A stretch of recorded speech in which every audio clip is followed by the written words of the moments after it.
Hi எல்லாருக்கும் வணக்கம். இந்த வீடியோக்குள்ளே போகிறதுக்கு முன்னாடி நான் உங்ககிட்ட ஒன்று கேட்கணுன்னு ஆசைப்பட்றேன். என்ன அப்படின்னா, நான் என்னோடய சேனலில் பார்த்தீங்க அப்படின்னா வீலாக்ஸ் பண்ணியிருக்கேன், நிறைய ஃபுட் ரெசிபிஸ் போட்டிருக்கேன், ஆர்ட் அண்ட் கிராஃப்ட் ஒர்க்ஸும் போட்டிருக்கேன். இதில் எல்லாமே எது நீங்கள் விரும்பி பார்ப்பீங்க, எது பண்ணுனா என் சேனலுக்கு நல்லா இருக்கும், எனக்கு நல்லா இருக்கும், சூட்டபுளாக இருக்கும், அது நீங்கள் சொல்லுங்கள். அது போக ஏதாவது சேஞ்சஸ் இருந்ததுன்னா சொல்லுங்கள், நான் கரெக்ட் பண்ணிக்கிறேன். இது எல்லாமே உங்கள் சஜஷன்ஸை கமெண்ட்டில் லீவ் பண்ணுங்கள். இப்போ என்ன பார்க்க போகிறோம் அப்படின்னா, ஒரு ஃபுட் ரெசிபி தான். அதாவது கட்லா ஃபிஷ் பிரியாணி. நார்மலாகவே எல்லாருக்கும் மற்ற நான்வெஜ் கம்பேர் பண்ணும்போது ஃபிஷ் அப்படின்னா எல்லாத்துக்கும் பிடிக்கும். மெயினாக குழந்தைகளுக்கு ரொம்ப பிடிக்கும். இப்போ இதை பார்த்தீங்க அப்படின்னா ஃபிஷ்லேயே போன்லெஸ் ஃபிஷ்ஷும் இருக்குது, போன் ஃபிஷ்ஷும் இருக்கும். போன்லெஸ் ஃபிஷ் தான் பிரியாணிக்கு யூஸ் பண்ணுவாங்க. நான் ஏன் கட்லா சூஸ் பண்ணியிருக்கேன் அப்படின்னா, அதில் கொஞ்சம் போனும் இருக்குது, அதெல்லாம் ஃப்ரை பண்ணி போடுறதுக்கு நல்லாயிருக்கும். நம்ம சிக்கன் மட்டன் அப்படிங்கிற மாதிரி நிறையா உடனே நம்ம பிரியாணிக்குள்ளே போட்டு வேக வைக்க மாட்டோம். இது தனியாக ஃப்ரை பண்ணி தான் போடுவோம். ஏன் அப்படின்னா ஃபிஷ் உடையிறக்கு சான்சஸ் இருக்கிறதுனால. ஸோ வாங்க இந்த கட்லா ஃபிஷ் பிரியாணி எப்படி செய்யறதுன்னு பார்க்கலாம்.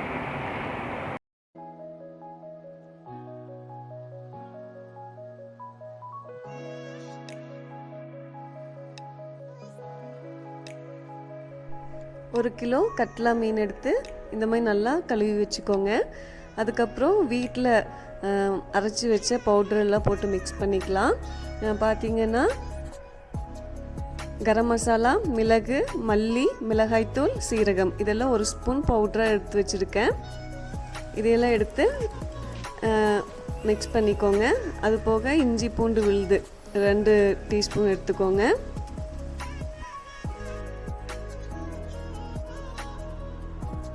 அப்புறம் உப்பு எல்லாமே சேர்த்து ஒரு ஸ்பூன் எடுத்து வச்ச இந்த மசாலாலாம் போட்டு மிக்ஸ் பண்ணிக்கோங்க.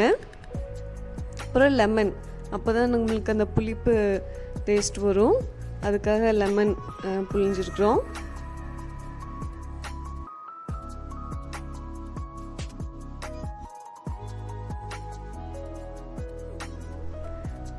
அதுக்கப்புறம் கலருக்காக நான் கடையில் வாங்கிட்டு வந்த மீன் பவுட்ரை ஒரு ஸ்பூன் மட்டும் ஆட் பண்ணியிருக்கேன். அதுக்கப்புறம் இந்த மசாலா எல்லாமே மீனில் நல்லா தவட்டி வச்சுக்கோங்க.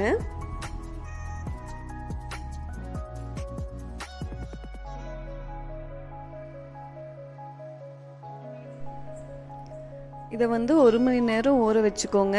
அப்போ தான் இந்த மசாலாலாம் மீனுக்குள்ளே இறங்கும்.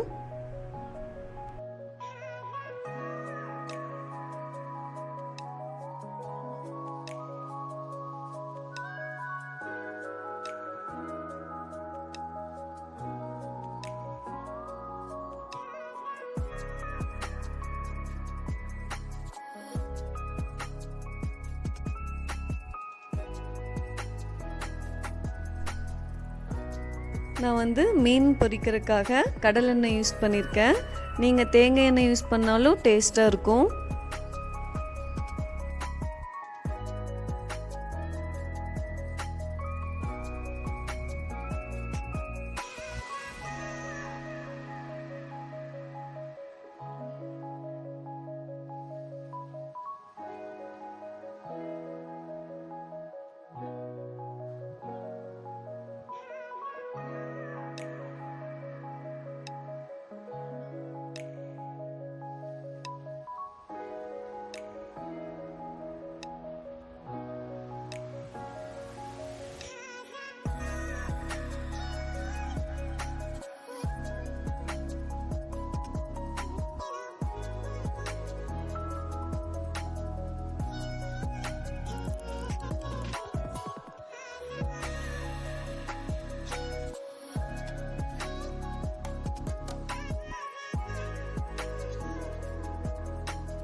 இந்த மாதிரி மிதமான சூட்டில் மீன் பொரிச்சு எடுத்து வச்சுக்கோங்க.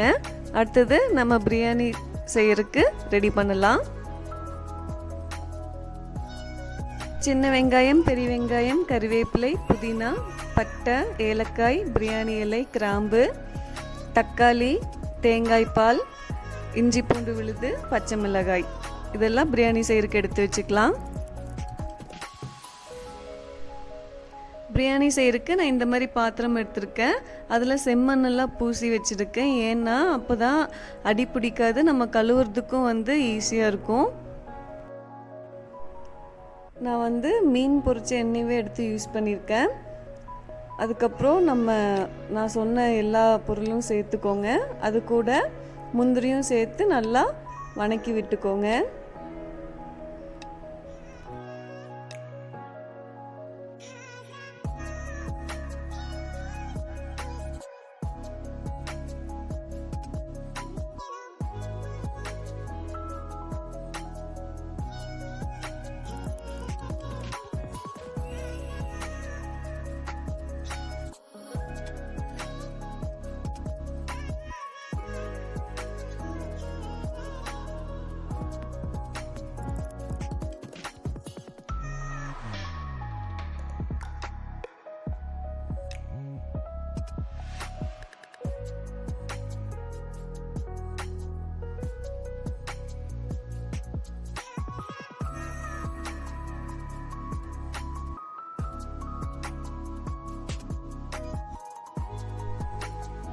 நல்லா வணங்கினதுக்கப்புறம் கரம் மசாலா, மிளகாய்த்தூள், சீரகத்தூள், மிளகுத்தூள், அப்புறம் தேவையான அளவு உப்பு போட்டு நல்லா வணக்கி விட்டுக்கோங்க.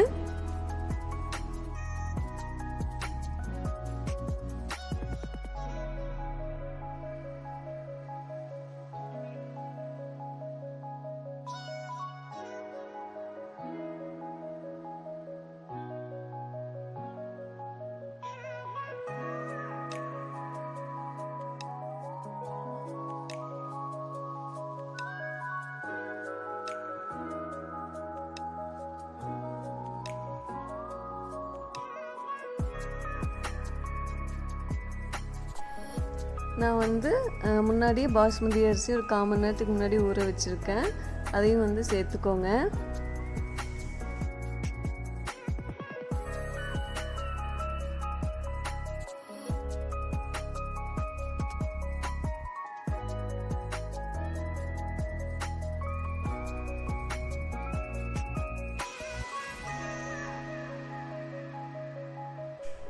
ஒரு 2 நிமிஷம் கழித்து நம்ம எடுத்து வச்சுக்கிற தேங்காய் பாலையும் வந்து ஆட் பண்ணிக்கோங்க.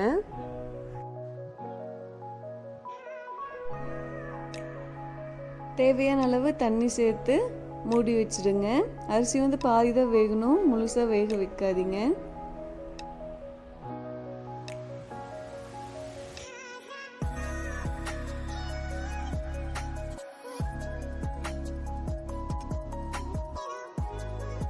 பாதி வெந்திருக்கு. இந்த டைமில் ஒரு 2 டீஸ்பூன் நெய் ஆட் பண்ணிக்கோங்க. அதுக்கப்புறம் கொத்தமல்லி ஒரு கைப்பிடி அளவு ஆட் பண்ணி விட்டு நல்லா மிக்ஸ் பண்ணிக்கோங்க. அது கூட புதினாவும் கொஞ்சம் ஆட் பண்ணிக்கோங்க.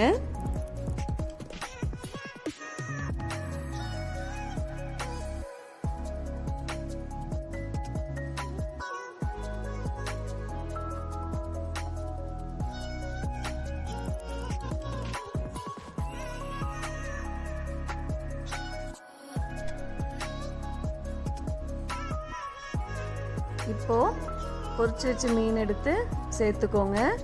மீன் அடியில் போகிற மாதிரி சாப்பாடு மேலே எடுத்து போட்டுக்கோங்க. அப்போ தான் மீன் வந்து உடையாமல் இருக்கும்.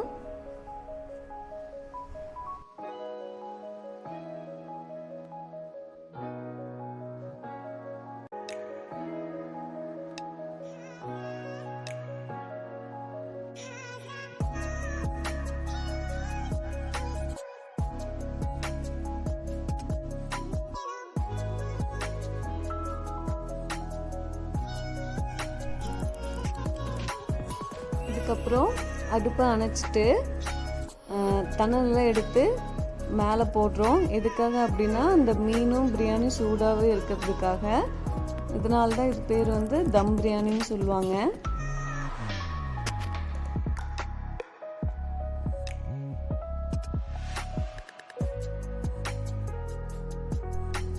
இந்த பிரியாணியோட அரோமா அவ்வளோ சூப்பராக இருந்துச்சு.